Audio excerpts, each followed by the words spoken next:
the later part of the show. You're welcome. Good morning, Nigerians. It's nice to have you here again on this Thursday morning. Just one day to what we usually call Thank God this Friday. TJ, there can't be a better time than this. We want one series of awards. Yes, it's quite a beautiful one. I think TVC News won the Born Award for, I think, the best 10 p.m. news and also best anchor, which is Veronica Danupoye. I think it's a good one for us, given the effort that we do put into our news and being recognized with such a prestigious award. It's quite a fantastic one. I would just say that someone used to say that you are only as good as your last performance. Exactly. So it's just an encouragement to do better and do more. Exactly. It's not, you know, the end of the road here. It's just to keep putting our efforts in and make sure that, you know, we deliver on. Witness this weekend. There should be a lot of popping up of the Well, maybe if you're doing that, I'm not aware of that, but if you're doing that, that's okay. Let's go into the business of the day. Good morning, everyone, and welcome to FCT Brief. Now, today our focus is on Nigeria's tourism sector, an industry rich with cultural heritage, breathtaking landscape, and untapped economic potential. From historic sites of ancient kingdoms to vibrant festivals and natural wonders, tourism holds the promise of job creation, foreign exchange earnings, and national branding. Yet, despite these vast opportunities, the sector continues to grapple with challenges ranging from poor infrastructure and insecurity to inadequate policy implementation and low global visibility.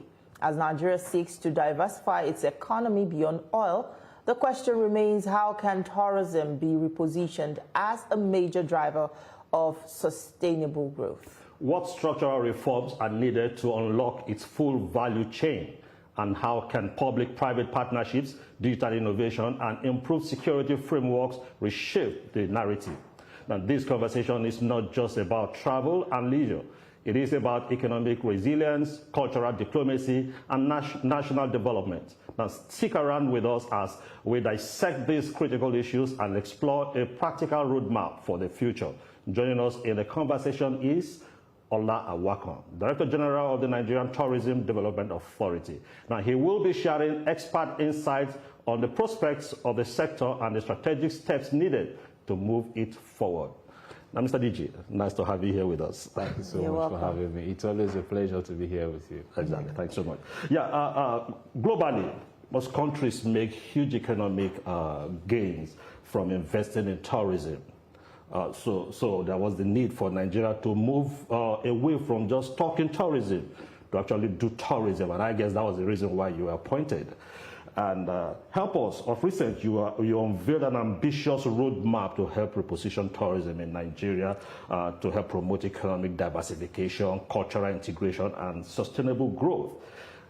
With the one you just did, the Nightory, help us understand the capacity, what you intend to achieve with this roadmap and this new initiative. Okay, before I go into the bone of contention, let me use this opportunity to congratulate TVC News on the award, the Born Award. You know, this has always been my home, and I say congratulations. It's when you do your job diligently and religiously, you get recognized, and this is what TVC, you know, stands for. So let's go to the business of the day, which is tourism, which is what I eat, what I drink, what I sleep, what I talk. Since I got appointed in September, which I resumed in October, by President Bola Ahmed Tinubu, I want to thank him for giving me this opportunity to serve my nation in this capacity. I've seen what the tourism sector actually is faced with, and using the platform of the Apex Tourism Regulatory Agency of the federal government, which is NTDA, Nigerian Tourism Development Authority, which is saddled with the mandate to market Nigeria, saddled with the mandate to develop and promote our tourist destinations and regulate the tourism sector in the country. What we have seen so far within the frame of 5 months is bringing freshness to the tourism sector. When I came into the office, I discovered that one of the major challenges that the sector is faced with is, it's not that there has not been inputs from different quarters, but these inputs are not coordinated, And I said one of the things we need to do is to synergize, and that is in line with the renewed hope agenda of Mr. President. So what I have done is to see how we can work closely with the private sector.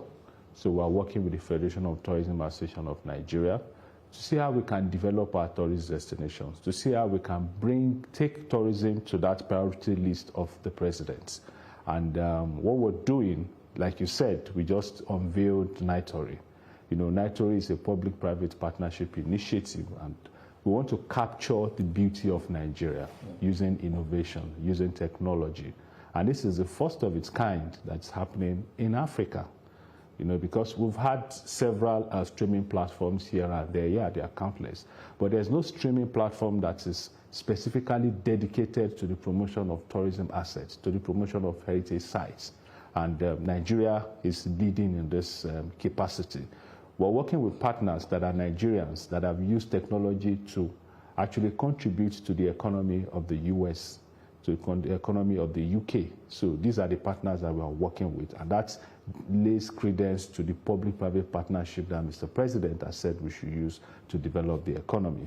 Diversification is the way to go. And we are preaching to the government to say that, look, to the people, that, look, tourism is that particular sector that can take us to the next level as far as Nigeria is concerned. If we look at countries that have done well in terms of tourism, they do not have a pinch of what we have in this country. I was in Dubai and I was in Saudi Arabia in Riyadh, and I know what they have turned their economy to in terms of tourism. And these places are places that were deserts and have been turned around. But what we need in this country is, number one, intentionality. We need to be intentional about what we want to do. As long as we are intentional, we involve the private sector fully into it, and at the same time, we are coordinated in our efforts. All our innumerable tourist destinations are so beautiful that we can attract the global society to this country. So all of these are what we're doing with the platforms that we have put together.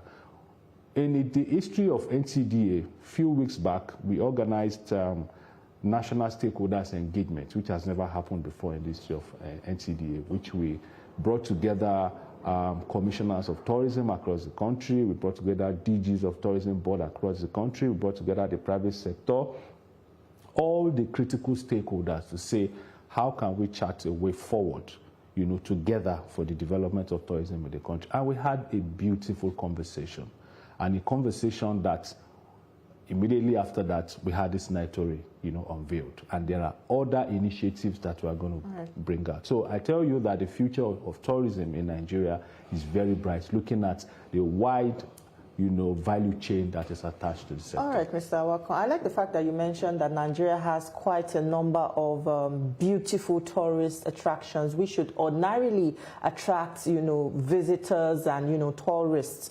But if we look at it, some of these parks, some of these beautiful sites have been turned to hotbeds and camps for those that perpetrate evil. I'm talking about the insurgents now. It has become a hotbed of insecurity.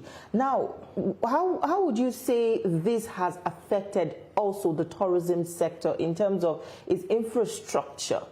Looking at how is this matter being addressed? Okay, so that's an interesting question you've asked. Let's look at the tourist destinations that we have, scattered across the country. And let's look at the challenge of the security challenge that we have in this country. Each time I'm asked this question, what I say is, for every agency of the federal government, we have mandates, that we follow through. The mandate of NTDA is to market Nigeria, and tourism is about movement of people from a particular point to another, point. This has actually been affected because of the pocket of security challenges that we have in the country. The number one thing is that we can see the sincerity of purpose in the heart of Mr. President and the security chiefs addressing the security challenges. But as far as tourists are concerned, what we're doing at NTDA is to ensure that anyone that is coming into this country on the basis of tourism, we have them secured. And one of the ways that we're doing that is we're also working with some private sector individuals and companies to say, how can we create technologies that were used to track tourists when they come into this country? That's number one. Number two is that we also have that responsibility to guide tourists when they come into the country. Say, for now, these are the places that you can visit. These are the places that you cannot visit. It's our responsibility. But we cannot do that if tourists who come into this country don't channel their what is scheduled through us. We may not know when they come into this country. So that's why we are putting all our efforts together to be able to throw out all the different platforms that we have that, look, if you are coming for the purpose of tourism into this country, we are open, our doors are open to you to come to us. When you come to us, we guide you appropriately where to go to. We guide you through all the platforms that we have. As I speak with you, we have offices in the 6 geopolitical zones, which we are proposing to expand to 6 to 12, from 6 to 12, so that we'll be able to cover the rural areas and all those major states that have rich cultural assets that we can go to. Apart from the 6 geopolitical zones, we have liaison officers in all the 36 states. So we have a lot of work to do. So these are the people that will guide when they come, when they come to Nigeria. You're talking about tourist guide. I'm talking about the infrastructure itself that has been left to as ungoverned spaces at the moment. Is there nothing being done to redeem those spaces? Because it's one thing to guide. We're losing so much that we could gain from those assets. I know. So I was going there. Yeah. I was going there. You're talking about infrastructure, tourism infrastructure. It's very, very key. And look, one of the ways to ensure that we keep our tourist destinations in terms of infrastructure at par with the international community is through public-private partnership. Now, I'll give you an instance. Look at, for instance, Ikogosi. I don't know if you've been to Ikogosi recently in Ekiti State. Okay. Ikogosi has become a world-class tourist destination as far as Nigeria is concerned, going by the PPP arrangements that is being put in place between the private sector and the state governments. If you go to Olumo Rock, for instance, you see the development that is there. These are all efforts of the private sector managing those, unique and those great tourist destinations. Now, the reason why we have places like Tinapa, for instance, places like Ubudokatu Ranch, that used to be the toast of tourists when they come into this country, is probably because the involvement of private sector in all of these initiatives were not fully defined, and we are not at par with international standards across the world. What I am preaching and what we're doing as far as NTDA is concerned is to bring investors on board, because I say tourism is private sector driven. It's private sector driven because if I have laudable initiatives, I just have a period of time to spend in office. Right. 4 years. If I get extension of office, maybe 8 years. But if these initiatives are being put in place and the private sector, who is a businessman, the business entities, they make money from there, and they are not going to leave their offices. Right. But if they have full involvement, whatever happens, they take ownership. If I leave the office, somebody else comes and says, I don't like this initiative, I want to start my own, and it goes down the drain. We'll still continue on this discussion, but that'll be right after this short break during the development of our tourism sector. Yeah, Mr. Ola, you left off talking about the coordination, the infrastructure in place, and a lot of time this infrastructure are actually in various states, in various regions. So beyond what you're doing, you are a federal representative. Now, what level of buy-in do you have, apart from the bringing them together, the commissioners for tourism, whether the DG in the various states and all that? Do you have that level of commitment? Because if you have this wonderful initiative to drive tourism and the critical custodians don't have that level of buy-in, then we might not be able to achieve much. I think, for instance, you just talked about the Tinapa. I used to be a part of a system where they had a drum festival. Now, some of these things are left.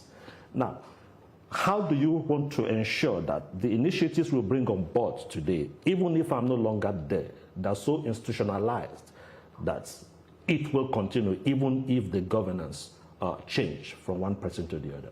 Okay, so the continuity structure that we're putting in place, like I said, is a strong collaboration with the state and the private sector.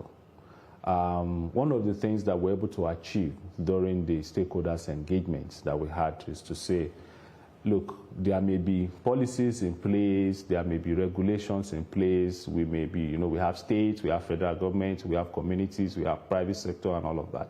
The best way for us to move forward as far as the tourism sector is concerned is to work together. That's partnership.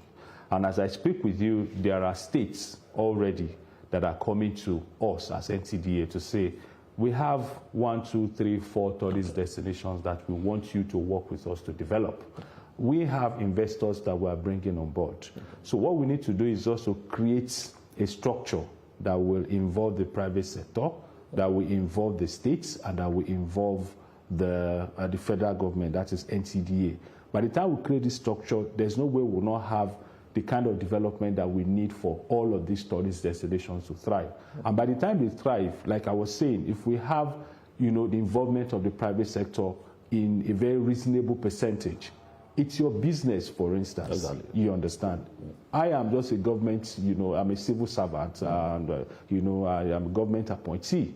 By the time I leave the office, if I leave, I leave. The next person comes, does not like my face, does not like my initiative, want to start another initiative, but you have 70% stake in that project. You wouldn't want the project to go down the drain. Exactly. You understand? So you want to sustain it. That is what is happening to, what is it called now in Ekiti State? Ikogosi. Ikogosi, if you have any festivity coming in the next 3 to 5 months, the place is already booked. Over 60 to 70 apartments fully booked.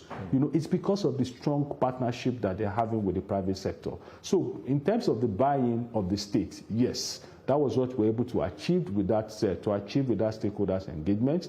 The states are saying, yes, we need to collaborate with the federal government, that is NTDA, for us to be able to achieve the desired development that we need, and that will also cascade to the development that we want in this country. So we don't have any problem. Some states have not, given us the buy-in, but we have majority of the states. For instance, Nasarawa State, they've come to us, they presented some of their tourist destinations.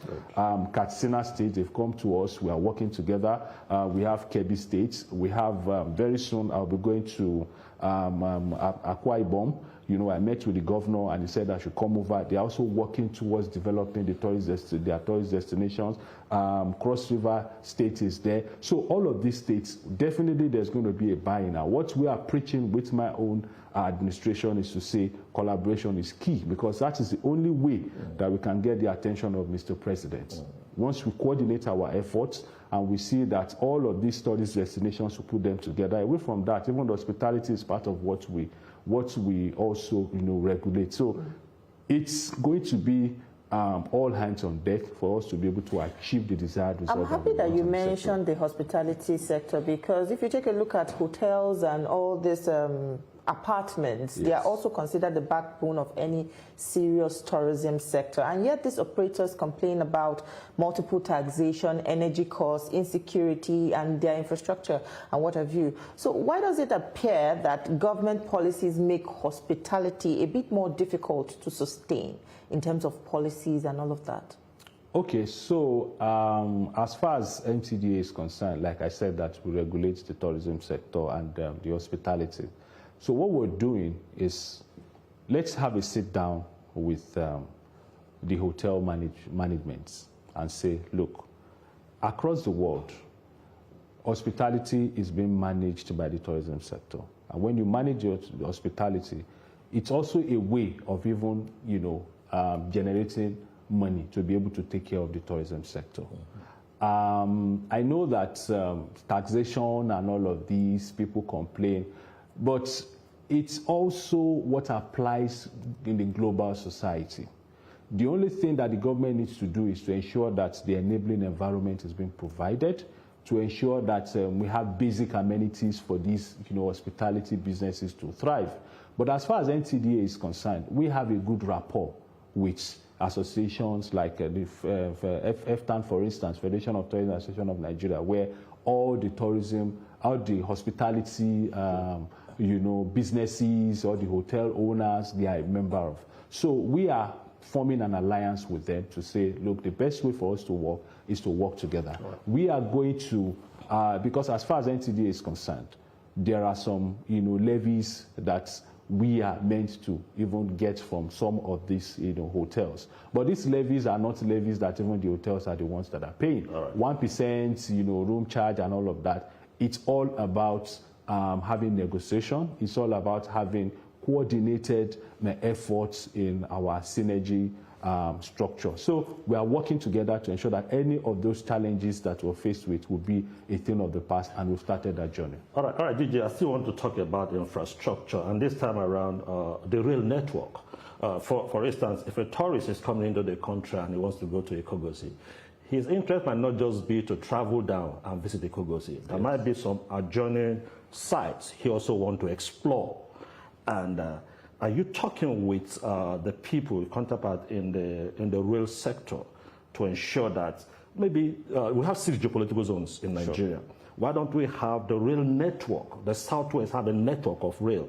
So if a tourist visits, he's not only coming to one spot, he can explore in that particular geopolitical zone a lot of spots. So at the end of the day, everyone is benefiting something, because there is an easy way to move people from point A to point B, and also because of the level of insecurity. So what do you think should be put in place to ensure that our rail network are under surveillance? We have the pipeline surveillance, for instance. Our rail lines are under surveillance, so that tourists that are coming in, while they are moving, you said to track them, you have to looking at that capacity. So the rail line, we're also considering how to bring them on board so that we have that safety measure all around us. Okay, so there is the transport tourism. Like I said, that tourism has a very wide and huge, value chain. That if we look at it critically, and we judge by the value chain of tourism, tourism is going to contribute over 25% to the GDP of this country. But that has not been looked at in the real perspective. Now, transportation is a critical aspect of tourism, be it rail, be it land, be it air. And we are working with all these critical stakeholders to ensure that any tourists who come into the country, you're not just going to that's your final destination. There are other, like you said, there are adjoining, destinations that you can stop and see what's happening. Exactly. So that conversation has started, Also with FAN, there's something we're doing with FAN, which we've also begun that conversation. When you come into this country as an international tourist, your first port of call is where? Is the airport. Yeah. So whatever experience that you get at the airport will either make you stay longer or reduce your stay in the country and even go back even from the airport. So we are creating a tourism information desk that will give the first experience to tourists when they come into this country. From the airports, we take you from there to your destination straight. That is part of the tracking that we'll talk about. So we know that your safety and everything that pertains to you, we are covering it for you, and we give you that experience. So by the time you go back, there is a multiplier effect, because you will say those good stories about Nigeria to your people, and more people will come into this country. We've activated what we call the Niger Flavor tourism, campaign that we want to use to drive the soft sell that we have in this country. And what are these soft sells? Our food. You see how the world is crazy about our food, our amala, our inyo, our pepper soup, our jollof rice, most especially. You see how, tourists are crazy about our dress sense, our fashion style. You see how they're crazy about, Nigeria has the largest colorful cultural dances as far as even Africa is concerned. You understand? I will not explored, I am a dancer myself, so I know what I'm saying. Nigeria has quite a lot when it comes to its culture and its heritage. So we are using Niger Flavor to say the vibe of Nigeria, the vibe of Niger. Let's see how we can put this soft sell together. And that journey has started. So it's a whole lot. We're working with, those in charge of road transport. We are working with those in charge of the rail transport. We are working with those in charge of NCA. We are working with them. FAN, we are having conversation with them. So all critical stakeholders, we're bringing them on board to be able to drive the tourism sector to the next level. I like that point where you mentioned the cultural flavor and talking about Niger flavor, talking of Nigeria's rich cultural heritage. Take a look at some of the attractions like the Calabar Festival, the Ojude Oba that we have it, the Dirty December, which is attracting so much attention. But when we have some of this tourists come into the country for this kind of events, there's a question about the organization of it. Especially, take a look at the Dirty December, you see that there's a traffic logjam in Lagos when that kind of event happens. What kind of coordination? I understand that there's now a planning committee for the Dirty December. How is this planning committee intending to work to bring organization to it that all sectors benefit from this, rich culture that we have it at the moment? Okay, so I mentioned at the start of this conversation that one thing that we need to drive the sector is intentionality. And away from intentionality, we've had efforts from, being done in staccato, in isolation and all of that. But what we need is coordination. That coordination has started. Now for us as NTDA, what we're doing is, look, anyone who comes into this country, in terms of coordination of all of this, you mentioned Dirty December, you mentioned all of those things. We are seeing how we can harness all these efforts together to drive it. Dirty December is just a December thing. Beyond Dirty December, there are other seasons that we can use to drive what we carry in Nigeria. I say this, that Nigeria is a microcosm of stories. I say that everywhere, because the stories that we have in this country, if we are to tell them in its real sense, 365 days is not enough to tell Nigerian stories without repeating one in a day. You understand? And 10 years, 15 years, we are still telling our stories. That's why we have created the Nigeria platform, to capture all of these stories. And we're not just capturing them in the area of maybe documentaries, in the area of, we are capturing them into real movies. As part of the reform that we're also doing is to see how we can rebrand tour guides in this country. Because when you go to any tourist destination, the first port of call, the first person that you speak with is the tour guide. And number one, the presentation of that tour guide will either make you stay or make you leave. So we are trying to see how we can rebrand the tour, guidance system of the tourism sector. So by the time we do that, another benefit to us is that we'll be able to have a data of the tour guides that we have, because another problem that we have in the tourism sector is accurate data. Statistics is a major problem. So all of these efforts are what we're putting together with the Niger Flavor brand that we talk about, to see how Nigeria can be seen in the right perspective, in the right light in the international community. So all efforts have started. I'm just less than 6 months in office, and we've done quite a lot in terms of bringing visibility to NTDA, bringing visibility and freshness to the tourism sector. And we know that the future is very bright. In not too distant a future, there's going to be that change that will require for the nation to grow through tourism sector. Thank you so much, Director General, Nigerian Tourism Development Authority, Ola Awakan. It's always a pleasure speaking with you. Thank you so much. It's always a pleasure to be here with you. That's where we'll draw our curtains.